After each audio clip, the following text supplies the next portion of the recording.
the two, two culture at the same time. Now, we've talked about this on the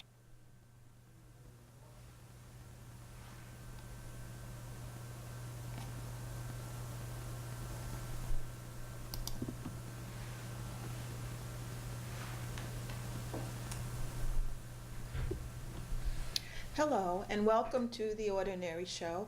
I'm your host, Cheryl Brown, and before we get started, a lot of times the show ends before we're able to give you the information for contact, so I want to give that to you now.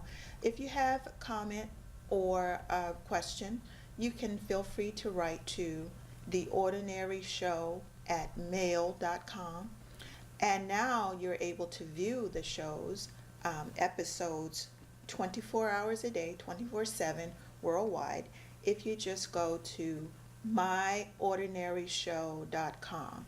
That's myordinaryshow.com. So today we're going to talk about something a little serious, and I was able to catch up with my friend, a very dear friend, Eva Kassell, who's talked to me a little bit about Nepal because she was just there less than a month ago before the devastating earthquake. So I was able to sit down with her and talk to her about her experience when she visited and the program that she's running. And I was able to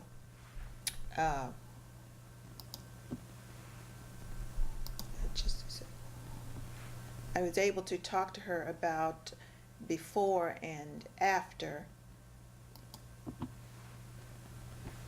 the earthquake, and she gave me some information about people that she knew when she visited there unharmed. But at last report we had 1,800, but today that number is as high as 7,000.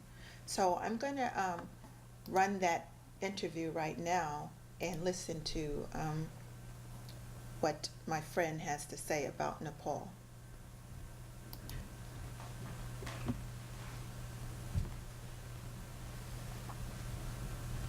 Hello and welcome to The Ordinary Show.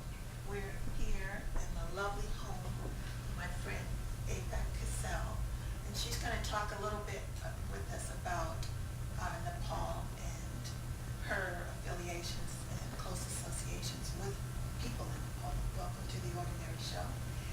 A lot is going on in the papers, and even from the New York Times, where the initial announcement says the toll is above 1,800.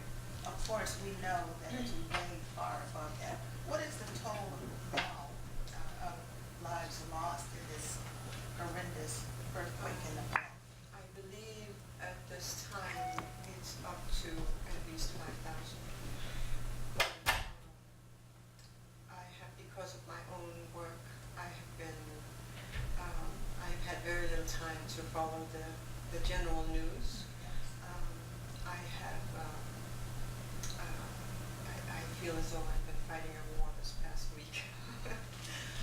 And I see that you have your computer close at hand because you have a son that's there, or lives close there, that's updating you moment to moment as to the status of some of your friends and associates, because you have a work there. Can you tell us about the work that you do? So about 15 years ago, my son was in Nepal on a college year abroad program, and he made friends with a young woman there. Her name is Vishnu Parya, and she is from the so-called Dalit community. In Nepal, they have the caste system where people are locked into this very rigid hierarchy of caste and class, and very little way of getting out and moving up this social ladder. So I made a connection with her, and it turned out that she had started some work to try to help her own people.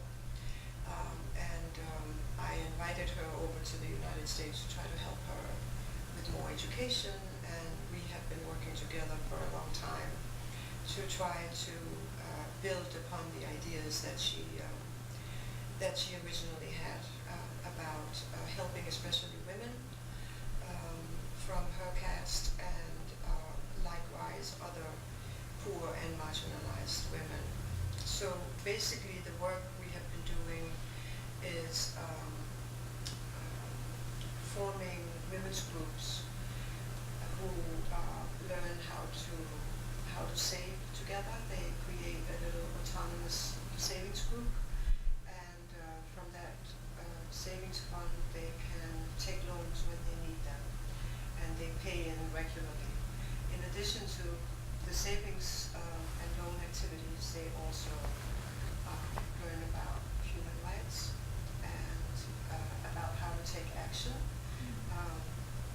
So they can claim their rights, and their rights are often being violated. In addition, there's a lot of discrimination against women in general. So Dalit women are really at the very bottom of society, and therefore they have the worst social indicators for everything: education, political influence, health, longevity, pretty much everything. Is your son still there? He's still... My son is back in Nepal now as an aid worker. He works for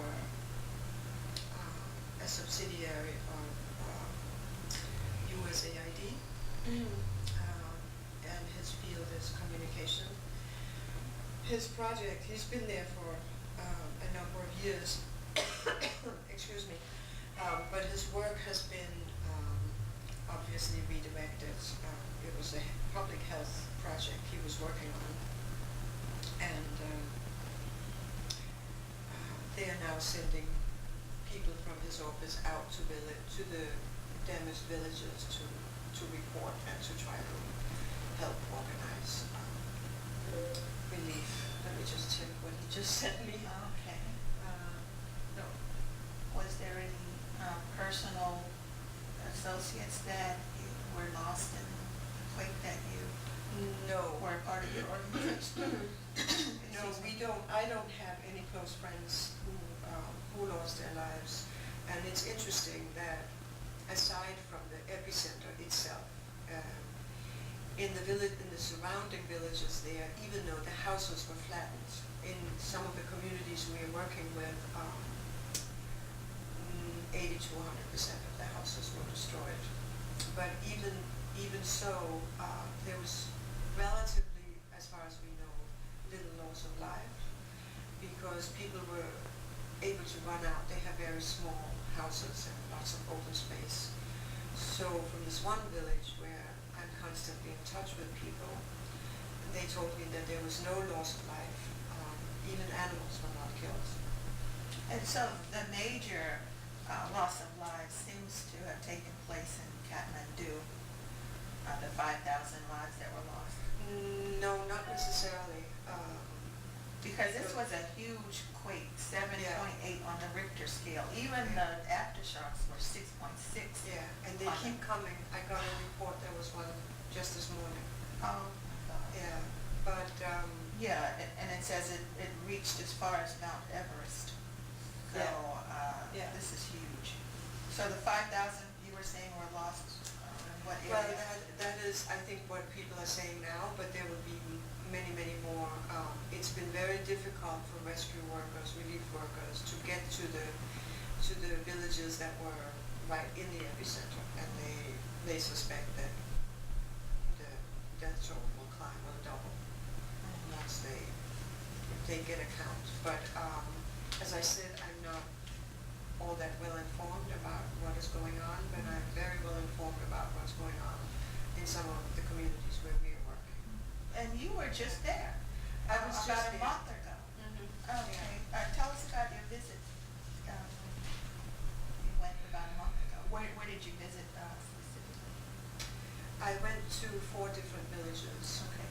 and I went there to interview several of our women's groups. I got to talk to 14 women's groups Altogether in the Gorkha region, we have groups with 750 women altogether. We have 35 groups there. We have groups in other districts too, but most of our work is in Gorkha district. When I think back a month ago, it's simply devastating for me because I have happy memories. I have beautiful pictures. The villages are beautiful. People were happy. They reported so much progress from the work and so much success in their women's groups. I came home feeling very encouraged, and now they have to start over and rebuild their lives. Yeah. So while we have the moment, let's tell our friends how they can help. How do you feel like efforts can be best concentrated? Because a lot of times we hear about travesties or disasters in other areas, and money is sent, and sometimes the money is not expedited as some say it should be. So how do you think best efforts can be